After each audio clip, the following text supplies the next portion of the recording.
ॐ स्थापकाय च धर्मस्य सर्वधर्मस्वरूपिणे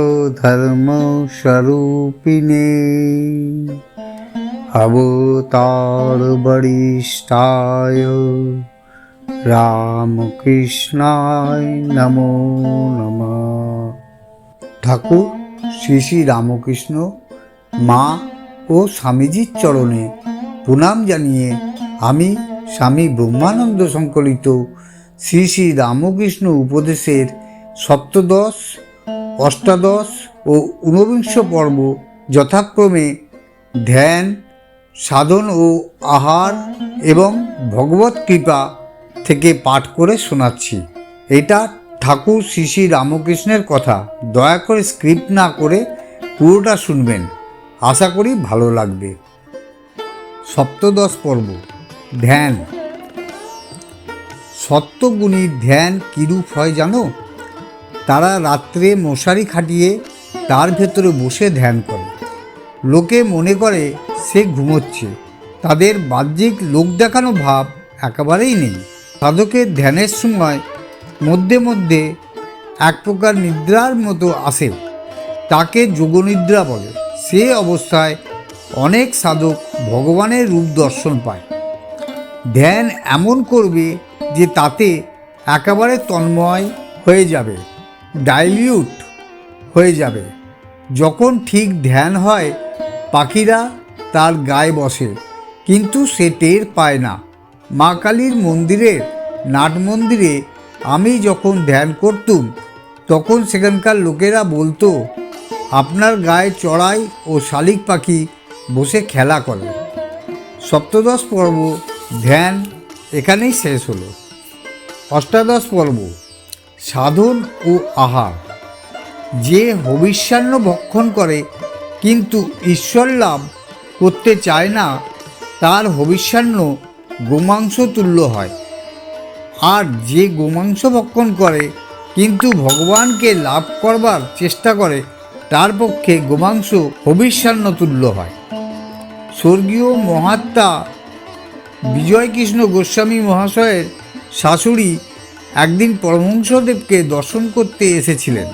ঠাকুর তাকে বলেছিলেন, তোমরা বেশ আছো, সংসারে থেকে ভগবানেতে মন রেখেছ। তিনি বললেন, ওই আমাদের আর কিছুই হলো না, এখনও আমি যাত্রার এঁটো খেতে পারি না। ঠাকুর বললেন, সে কি গো, যাত্রার এঁটো খেলেই কি হলো? কুকুর শিয়াল সবারই এঁটো খায়, তা বলে কি তাদের ব্রহ্মজ্ঞান লাভ হয়েছে? অষ্টাদশ পর্ব সাধন ও আহার এখানেই শেষ হলো। ঊনবিংশ পর্ব ভগবত কৃপা। হাজার বছরের অন্ধকার ঘর যেমন একবার একটা দেশলাই কাঠি জ্বাললে তখনই আলো হয়, তেমনি জীবের জন্ম জন্মান্তরের পাপও তার একেবারে কৃপা দৃষ্টিতে দূর হয়। মলয়ের হাওয়া লাগলে যেসব গাছে সার আছে সেই সব গাছে চন্দন হয়, কিন্তু অসার যেমন বাঁশ, কলা ইত্যাদি গাছে কিছু হয় না। ভগবত কৃপা পেলে যাদের সার আছে তারাই মুহূর্তের মধ্যে মহাসাধুভাবে পূর্ণ হন, কিন্তু বিষয়াসক্ত অসার মানুষের সহজে কিছু হয় না। ছোট ছোট ছেলেরা একলা ঘরের ভেতর বসে আপন মনে পুতুল খেলে, কোনো ভয় ভাবনা নেই, কিন্তু যেই মা এলো অমনি সকলে পুতুল ফেলে মা মা বলে কাছে দৌড়ে গেল। তোমরাও এখন ধন মান যশের পুতুল লয়ে সংসারে নিশ্চিন্ত হয়ে সুখে খেলা করছো, কোনো ভয় ভাবনা নেই। যদি মা আনন্দময়ীকে তোমরা একবার দেখতে পাও, তাহলে আর তোমাদের ধন মান যশ ভালো লাগবে না, সব ফেলে তার কাছে দৌড়ে যাবে। কাদাঘাটায় ছেলেদের স্বভাব সিদ্ধ, কিন্তু মা বাপ তাদের অপরিষ্কার থাকতে দেন না। সেইরূপ জীব এই মায়ার সংসারে পড়ে যতই মলিন হোক না কেন, ভগবান তাদের শুদ্ধ হবার উপায় করে দেন। ঊনবিংশ পর্ব ভগবত কৃপা এখানেই শেষ হলো।